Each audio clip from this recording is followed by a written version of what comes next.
Hi, this is me.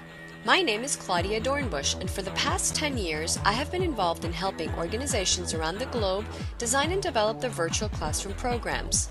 I am here to share with you some best practices on how to use the most common functionalities of synchronous software platforms for the benefit of creating engaging interactions that will enhance participant learning and retention. The virtual classroom, a synchronous form of e-learning, has been embraced by many organizations in their attempt to promote workforce learning while trying to cut travel time and costs associated with face-to-face instructor-led training. However, many of those responsible for creating and implementing the virtual classroom are new to this form of multimedia learning and as such, fall into the trap of assuming that synchronous classrooms are simply recreations of traditional classroom settings. Let me clearly point out that they are not. Why? Because training in a virtual classroom eliminates the body language social cues that we take for granted in face-to-face instructor-led training sessions. You, as a facilitator, don't have the subtle nuances to let you know when users are disengaged. In other words, you have no way of knowing if while you are covering critical content, the participants are texting on their Blackberries, checking emails, or simply catching some Z's. So how do we make sure participants are engaged, paying attention, and actually retaining the materials that we are covering? Planning and facilitating frequent and relevant interactions is probably the single most important thing you can do to create effective virtual classroom sessions. As a rule of thumb, you want to create interactions and have participants do something every 3 to 5 minutes. These interactions might be with the other participants, with the instructor, with the platform, or with a participant workbook. But you must be careful when designing them. It's not just adding interactions for interactivity's sake. These interactions must have a purpose. They must be carefully thought out and must support the learning objectives while at the same time supporting learner attention. As part of our initiative to help companies adapt their instructor-led training to a virtual classroom, we have used many synchronous software platforms. Each one of these has different functionalities, so I've included the most common ones in this video. Before designing the exercises and activities in your virtual classroom training, it is important that you thoroughly understand the platform you will be using and its corresponding functionalities. Let's begin. The first thing I want to talk about is the visuals you use in your presentation. In the synchronous virtual classroom, visuals in conjunction with your voice are the main tool you will use to engage participants, communicate content, and promote active learning. First and foremost, when designing virtual classroom materials, limit the amount of text used on the screens and opt for visuals. But be careful, visuals can improve attention and learning or they can detract from learning. A large number of visuals in instructional materials serve no useful learning function but are simply decorative. We need to make sure that the visuals we use are relevant and appropriate for the audience and that they support the instructional objectives. In other words, we don't want to overload the learner with irrelevant visuals and unnecessary audio that will hinder the learner's ability to process new content in ways that result in the storage of new skills and knowledge in long-term memory. Let's discuss the use of whiteboards. Whiteboards allow trainers and participants to post ideas on a shared space. It is a mistake to think of the whiteboard simply as a flip chart. Whiteboard exercises can be truly interactive and collaborative. For example, you can use the whiteboard to capture expectations at the beginning of a class and revisit them at the end of the program, and of course to capture participants' ideas throughout. Use the annotation tools when using the whiteboard to focus learners on important points or concepts. Highlight a main idea, underline a critical term, circle the visual representation of an important concept. You get the idea, but again, be careful with overusing these tools. They must serve an instructional purpose. You can also ask participants to annotate on the whiteboard while you moderate a discussion.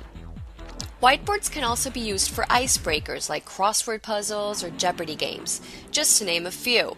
Remember, games can be very engaging and useful to reinforce concepts. Let's continue with text-based chat, which allows the participants and trainer to communicate with one another through text messaging. It is most commonly used to ask open-ended questions or request technical assistance. Chat exercises engage those learners who need to stay active. Using chat ensures that everyone can have his or her opinion heard by at least the trainer, if not everyone in the classroom. If participants are chatting about content-related ideas, it can provide clues to the trainer. Perhaps the content presented is too difficult for some in the audience. If there is a sharp increase in text communication, it is probably a good time to wrap up your thoughts, take a break, or review the information presented. To create collaborative exercises using chat, you can use it as a brainstorming tool where participants share as many ideas as possible in a short period of time. You can use it to copy and paste pre-written questions and exercise instructions that you want to use, or to have participants answer questions directly in the chat. Just a tip here though, to maximize participation, ask participants to type in their answers but not press send until you say so. Breakout rooms offer an excellent way to increase participant engagement. They are used just as you would use them for any small group activity in the face-to-face classroom. You can break the class into small groups to explore case studies or complete group exercises, or to make each group share a different software application. You can use other tools like the whiteboard or synchronized web browser within each breakout room. Groups should be small enough to promote everyone's involvement, but large and diverse enough to yield different perspectives to an exercise or activity. Breakout activities should be structured and brief. Provide a focused exercise or scenario. A leader should be assigned for each group. The leader should start the activity, ensure everyone participates, and serve as the spokesperson when you bring all the groups back into the main room to debrief. Always monitor the discussions in each breakout room and provide feedback as needed. Polls help you get a quick check on the pulse of the class and allow the participants to apprise the trainer on the pace and clarity of the content. Polls can be used to get feedback from participants and as surveys as well. In addition, you can use polls to quickly administer questions and give the participants the opportunity to respond all at once.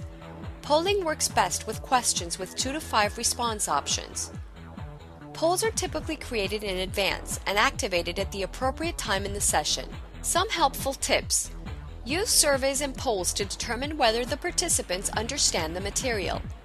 Use surveys to transition to a new topic by asking questions about the new topic, gauging participant knowledge, and then commenting on the results. Create icebreakers and introductory exercises by polling the audience.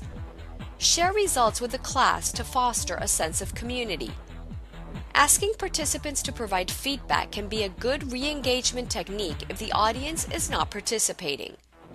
And anonymous feedback allows participants to be honest without worrying about repercussions. Adding the ability to hear other participants adds another level of potential engagement. Every time the participant is presented with another voice, the opportunity exists to re-engage him or her.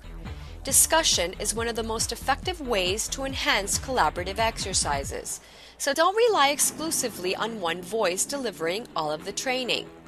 Different tools have different icons available, but the most common ones are the smiley face, confused face, applause, raise your hand, agree or yes, and disagree or no. These icons are invaluable tools to increase participation and engage participants. They are also useful to identify confusion or understanding. You should ask participants frequently throughout the session if they understand everything or if they have any questions, and encourage participants to use the icons to answer. You should also encourage spontaneous use of the icons. Participants should feel that they can raise their hand to ask a question at any moment, or they can applaud a colleague's response if they find it useful. All this will help participants feel engaged and encourage active participation throughout the session. So there you have it, using different functionalities to deliver engaging virtual classes in under 10 minutes. Remember that frequent and effective use of your platform's functionalities is the single most important technique for successful virtual training session. I hope you liked this video as much as I enjoyed making it. Before I let you go, I have some homework for you. Open up your email and send me an email letting me know what you thought of this video and how it could be improved. Feel free to ask me any questions you might still have. Oh, and thanks for watching.